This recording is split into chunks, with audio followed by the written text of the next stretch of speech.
पूर्व मुख्यमंत्री और पीडीपी अध्यक्षा महबूबा मुफ्ती को जम्मू कश्मीर की सरकार ने कहा है कि जिस मुख्यमंत्री आवास में वो इस समय रह रही हैं उस मुख्यमंत्री आवास को वो खाली कर दें।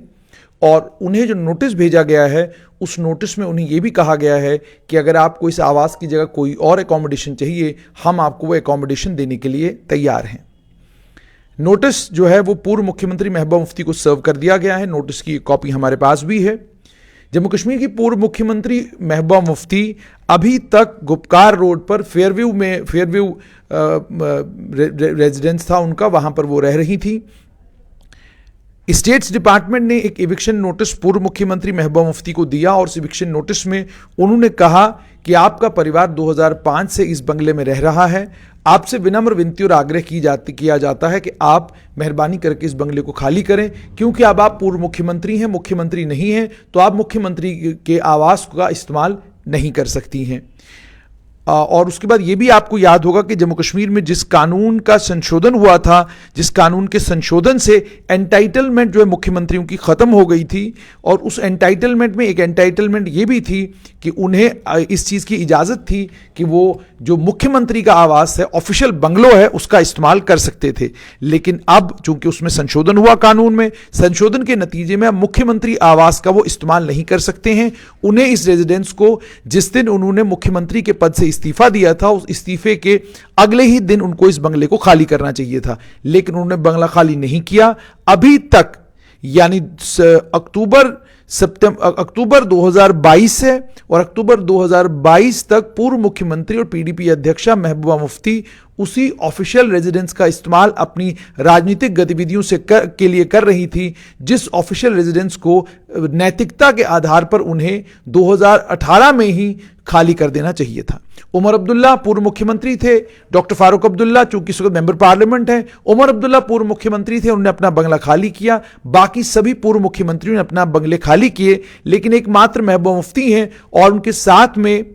कांग्रेस के पूर्व नेता और इस समय डेमोक्रेटिक आजाद पार्टी के अध्यक्ष और चेयरमैन गुलाम नबी आजाद दूसरे व्यक्ति हैं जो अभी भी सरकारी एकोमोडेशन में जम्मू में भी रह रहे हैं, और जो मेरी जानकारी उसके मुताबिक शायद घाटी में भी उनके पास कोई एकोमोडेशन है, लेकिन जम्मू में तो उसी आवास में वो रह रहे हैं जिस आवास उनको जम्मू कश्मीर की सरकार ने उस समय दिया था जब वो जम्मू कश्मीर के मुख्यमंत्री थे, और उनकी एंटाइटलमेंट थी उसकी जब तक वो मुख्यमंत्रियों को लेकर वो जो एक स्पेशल कानून बनाया गया था, जब तक वो कानून यहां पर लागू था तब तक गुलाम नबी आजाद की उसकी एंटाइटलमेंट भी थी। लेकिन अब इस समय एंटाइटलमेंट नहीं है। नैतिकता तो ये कहती है कि नेता जितने भी हो, चाहे मुख्यमंत्री हो, चाहे उसके अलावा उप मुख्यमंत्री हो, या एमएलए हो या एमएलसी हो, उन्हें फौरन वो बंगले खाली कर देने चाहिए जिन बंगलों में वो अभी भी रह रहे हैं, जिन बंगलों का इस्तेमाल अभी भी वो कर रहे हैं। भारतीय जनता पार्टी के कई नेता हैं जो कश्मीर और जम्मू दोनों जगहों पर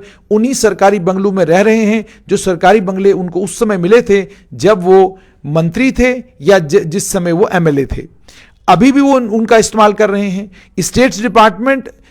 हाईकोर्ट के सामने स्टेट डिपार्टमेंट को जवाब भी बड़ी बार देना पड़ा कि भाई ये बताइए कि ये जो सरकारी बंगले हैं, इन सरकारी बंगलों में अभी तक ये लोग क्यों रह रहे हैं, इन्हें कहिए कि अपने घरों में वापस चले जाइए। तो उसमें उस समय सरकार ने ये कहा कि सिक्योरिटी कंसिडरेशंस को ध्यान में रखते हुए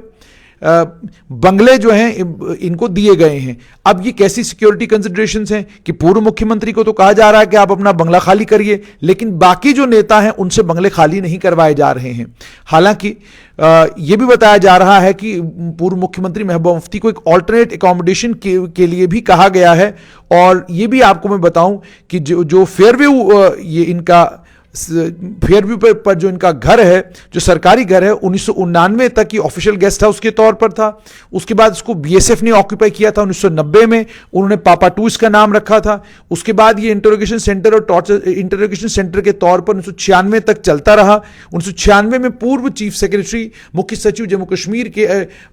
अशोक जेटली जो हैं वो 1996 में इस बंगले में चले गए और उसके बाद उन्होंने इसको घर के तौर पर इस्तेमाल करना शुरू किया। 2003 में इसको रेनोवेट किया गया और उसके बाद जम्मू कश्मीर के वित्त मंत्री, उस समय के वित्त मंत्री मुजफ्फर हुसैन बेग ने इसको ऑफिशियल रेजिडेंस के तौर पे इस्तेमाल करना शुरू किया। तो कुल मिलाकर बात यह है कि जम्मू कश्मीर की पूर्व मुख्यमंत्री महबूबा मुफ्ती को उनका फेयरव्यू रेजिडेंस जो गुपकार रोड पर है उसको खाली करने के लिए उनको एक नोटिस चला गया है और उनसे यह भी कहा गया है कि अगर आपको इसकी जगह किसी और घर की ज़रूरत है आप बताएं, हम आपके लिए वो घर ढूंढेंगे। उस महबूबा मुफ्ती से जब कुछ पत्रकारों ने बात की है तो उन्होंने कहा है कि मुझे पता था ये होने वाला है, ये किसी भी समय होगा। मैं चूंकि मेरे पास रहने के लिए कोई जगह नहीं है, मैं अपनी लीगल टीम से बात करूंगी और देखूंगी कि इसमें क्या किया जा सकता है।